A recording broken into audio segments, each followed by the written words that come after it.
Imagine a conversation that could change the course of your health, one that every man over 60 urgently needs to have, but that almost never happens in a doctor's office. It's not about complex surgeries or expensive pills.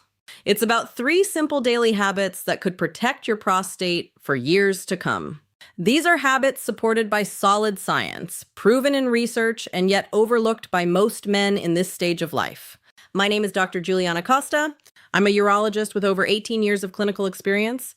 In this video, I'm going to share with you some of the most important discoveries about prostate health that I've learned in my career and from cutting-edge research. If you are over 60 or you love someone who is, I strongly encourage you to stay with me until the end. What I'm about to reveal doesn't come from guesswork or internet rumors. It's based on medical evidence, on my experience treating thousands of men, and on some of the most respected studies in the field of urology. And I want to promise you something. At least one of these 3 habits will surprise you. In fact, it might even challenge what you thought you knew about how to care for your prostate. Before we explore these powerful strategies, I want you to understand why your prostate requires more attention as you age.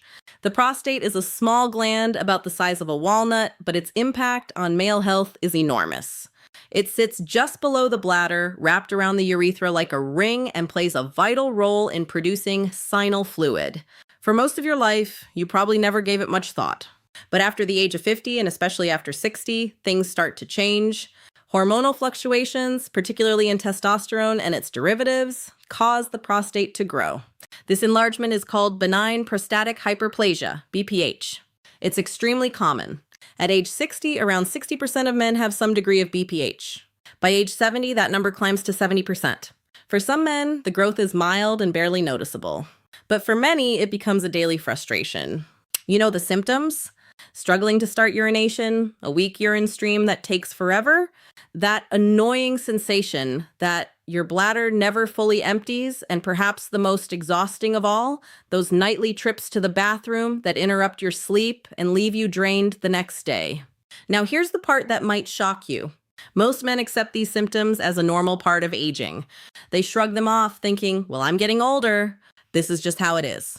But that is not true. These symptoms are not inevitable. In fact, there are simple, natural, scientifically supported strategies to slow down and in some cases even reverse much of this progression. And that's exactly what we're going to explore today. In this video, I'll share with you 3 daily habits that could dramatically improve your prostate health, reduce those frustrating symptoms, and help you enjoy a better quality of life. They cost nothing. They're easy to implement, and they have the power to change everything for you. Now let's dive into the first habit. The first habit I want to share may seem basic at first glance, but I promise you its impact is enormous. Strategic hydration. You might be thinking, Dr. Juliana, everyone knows drinking water is important. And yes, you're right. But let me tell you something. Very few men actually know how to hydrate in a way that truly protects the prostate. It's not just about drinking water.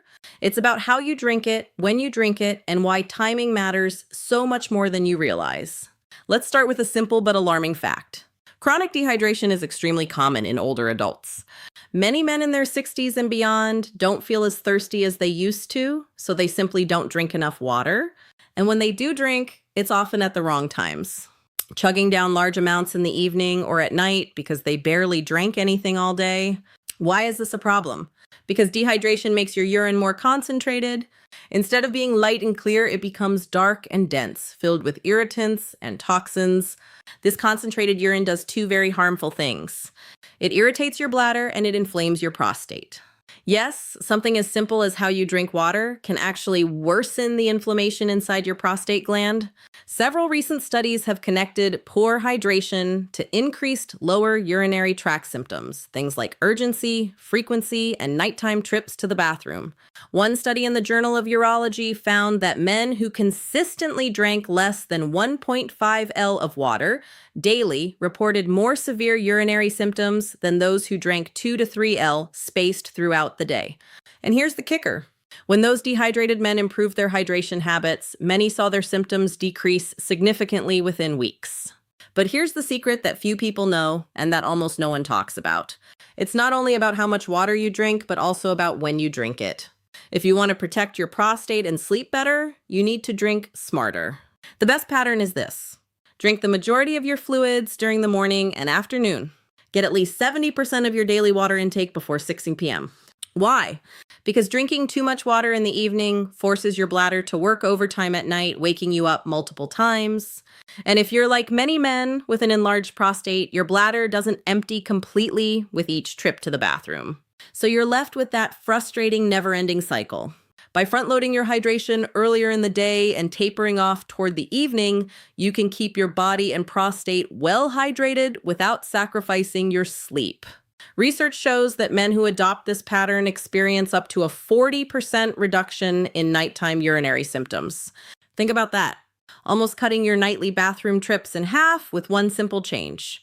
So how do you actually do this? Start your day with a full glass of water as soon as you wake up. Drink consistently throughout the morning and after lunch. If you want herbal teas or other fluids, have them before dinner. After 6 or 7 p.m., a sip only as needed. It's not about restricting yourself completely at night, but about being mindful. This single habit can be life-changing. Many of my patients tell me that once they began strategic hydration, they finally started sleeping through the night again. And better sleep doesn't just make you feel rested. It improves your immune system, balances your hormones, lowers your stress, and even reduces chronic inflammation throughout your body, including in your prostate. Now that we've covered hydration, let's move to the second habit. This one is just as simple, but equally powerful, and it involves movement. The second habit I want to share with you is equally simple, but incredibly powerful. Walking after meals. Now, you might be wondering, how can such a small thing like a short walk really make a difference for my prostate? The answer lies in how our bodies respond to movement after eating and how that response can protect your prostate for years to come. Let me start with a story. One of my patients, Mr. Antonio, 68 years old, came to me complaining of worsening urinary symptoms. He was waking up 5 to 6 times a night to urinate, felt like he could never fully empty his bladder, and his stream was weaker than ever. After reviewing his medical history and making a few adjustments to his hydration, I suggested something else. Take a 15-minute walk after lunch and dinner every single day. Just 2 weeks later, he came back with a big smile. Dr. Juliana, I don't know what magic you did, but I'm already waking up half as much at night. This is not magic. It's science. Walking after meals is one of the most underestimated habits for men's health, and its benefits for the prostate are profound. When you walk after eating, you're not just burning calories. You're improving blood circulation to your pelvic region, which means more oxygen and nutrients are delivered to your prostate. This improved blood flow helps the gland function better and can reduce inflammation. Chronic inflammation is one of the main triggers of benign prostatic hyperplasia and even plays a role in the development of more serious conditions. By simply walking after meals, you are combating this inflammation directly. But the benefits don't stop there. Walking after meals stabilizes blood sugar levels. This is crucial because diabetes and poor glucose control are strongly linked to worsening prostate health. Elevated blood sugar fuels inflammation, damages blood vessels, and even impacts hormonal balance, all of which contribute to prostate enlargement and urinary symptoms. In fact, research published in the Diabetes and Metabolic Syndrome Journal found that men with poorly managed blood sugar were significantly more likely to develop severe urinary problems and faster prostate growth. Now, here's something even more interesting. Walking after eating has been shown to work like a natural anti-inflammatory for the entire body. A study in the Journal of Inflammation Research demonstrated that low-intensity post-meal walks significantly lowered inflammatory markers in older adults. This is critical because chronic inflammation doesn't just affect your prostate. It affects your heart, your joints, and even your brain. So when you take that short stroll, you're protecting your whole body. You might be thinking, Doctor, I'm not very active. How far do I need to walk? And here's the good news. You don't need to overdo it. Just 10 to 15 minutes at a comfortable pace after lunch and dinner is enough. You don't need to sweat or push yourself. You just need to move. Another important aspect, walking after dinner improves your digestion and reduces the risk of late-night reflux and bloating, which indirectly helps you sleep better. And as we've already discussed, better sleep equals lower stress and less inflammation. A double win for your prostate. This is one of those habits that gives you a huge return for very little effort. It costs nothing. You can do it anywhere.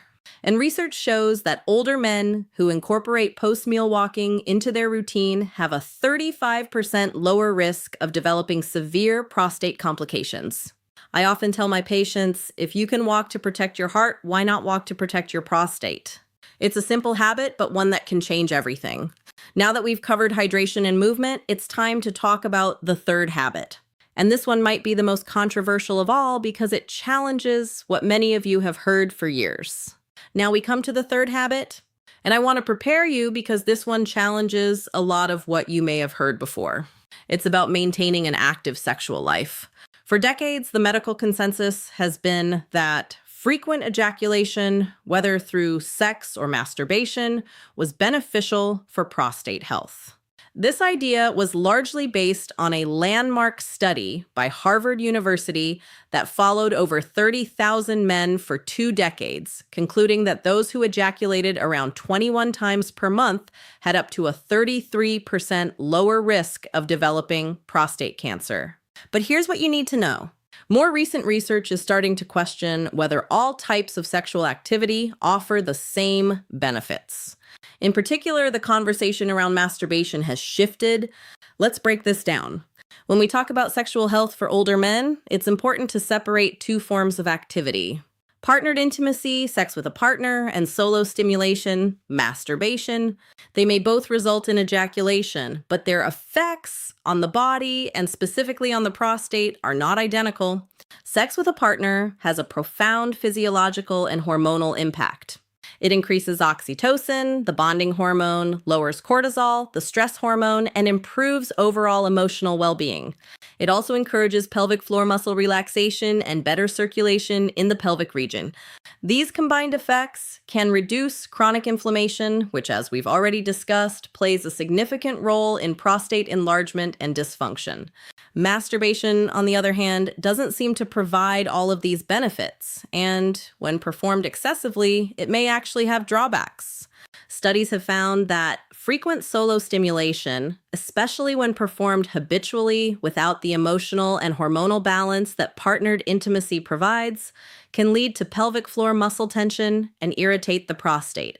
A 2016 study published in BJU International observed that older men who reported very frequent masturbation had a slightly higher incidence of lower urinary tract symptoms compared to those who were sexually active with partners.